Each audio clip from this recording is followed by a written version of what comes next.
What's going on, everybody? Victor here with a brand new video, and I hope you guys enjoyed UFC 277 from Dallas, Texas. It was a great card. It really was. We had unanimous decisions, we had TKOs, we had submissions. It was all mixed up when it came to the finishes and to the fights, but overall, it was a great card. I liked a lot of the fights that was on that card. And out of all the fighters from UFC 277, there's only one that's in between a rock and a hard place.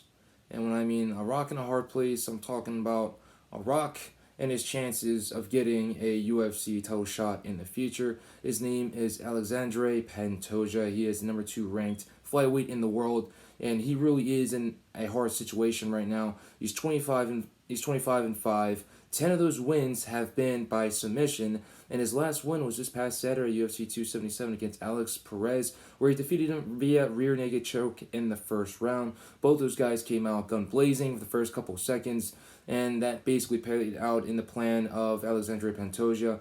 They were able to grapple a little bit. He was able to get his back, and he was riding him like a backpack, and he was able to sink in the rear naked choke. It was more like a neck crank, but he was able to get that submission victory over Alex Perez. Now he's the number 2 ranked flyweight in the world, and he still won't be getting a title shot in the near future because the co-main event of the evening at UFC 277 was between Kai Kara France and Brandon Moreno. Brandon Moreno ended up winning that fight and became the UFC interim flyweight champion of the world, meaning that he is the certified number 1 contender to face Davison Figueiredo for the 4th time, meaning that Alexandre Pantoja is going to have to wait for the rest of the year in order to get a title shot, which is really, it kind of sucks for him because at the end of the day, he has wiped out the whole entire division. His only loss was back in 2020 against Askar Askarov, and the man who lost Brandon Moreno for the interim title, Kai Kara France,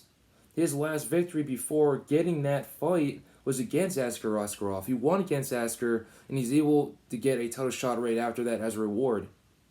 If Pantoja would have won against Askar Askarov when they fought in 2020, he would have been able to fight for that title after. And there were rumors that he was supposed to get a title shot, but he wasn't able to.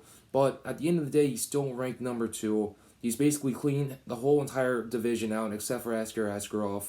And now he's on the outside looking in on a title shot. And a little bit more information on Alexandre Pantoja. He was able to get into the UFC via The Ultimate Fighter.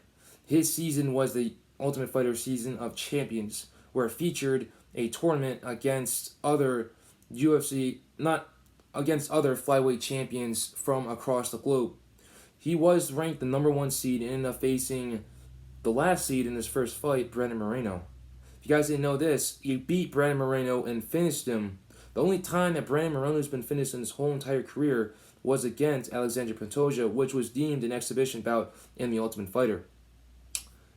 A couple years later, they ended up fighting again in the UFC, and Alexandre Pantoja beat Moreno again in the rematch for the second time via unanimous decision. Now, the only person in the division that's been able to beat Brandon Moreno twice is Alexandre Pantoja. The only person to fight Brandon Moreno and Davison Figueiredo in the division is Alexandre Pantoja, and he's still on the outside looking in.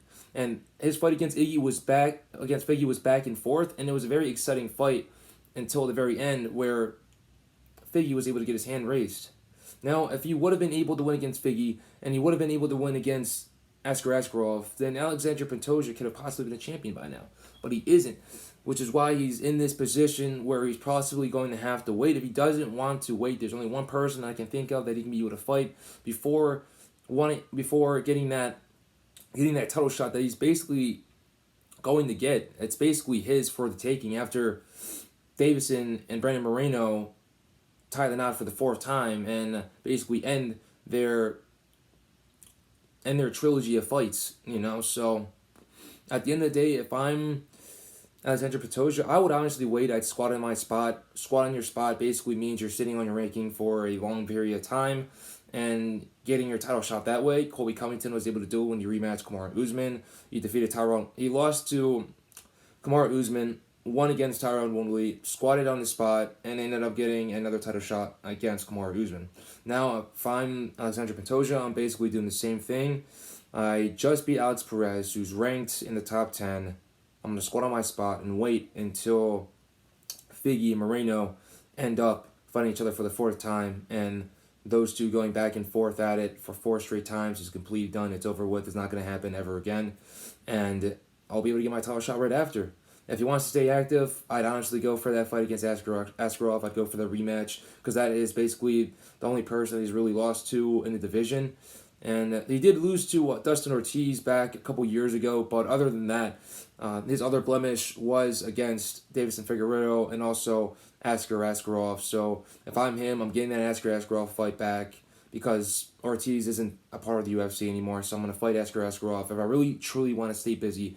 If I don't want to be inactive, because when you're inactive, you're going to end up building some rust, and then you're going to have to shake it off the first couple of rounds or first couple of minutes when you do get that title fight. But if I'm Alexandre Pantoja, if I'm him, I'm squatting in my spot, and I'm just going to wait until I get that title shot.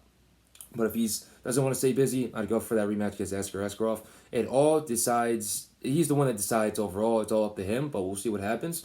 But I just want to make that video on Alexandre Pantoja because he's basically stuck between a rock and a hard place. He won't be getting his title shot, even though he did get an impressive win against Alex Perez at UFC 277. Moreno's going to be getting that next title shot, unfortunately, for Alexandre Pantoja, so he's going to have to wait a pretty long time, basically for the rest of the year. He won't be fighting until 2023 until he gets that title shot. So if I'm him, just stay patient, wait for that title shot, and it's going to be all yours. And if you win, you win. If you lose, you lose.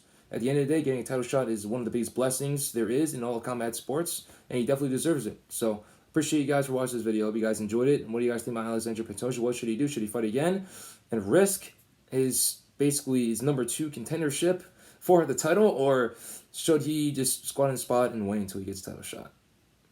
All right, guys. Appreciate you for watching the video. Stay safe, stay blessed. I'll see you guys later.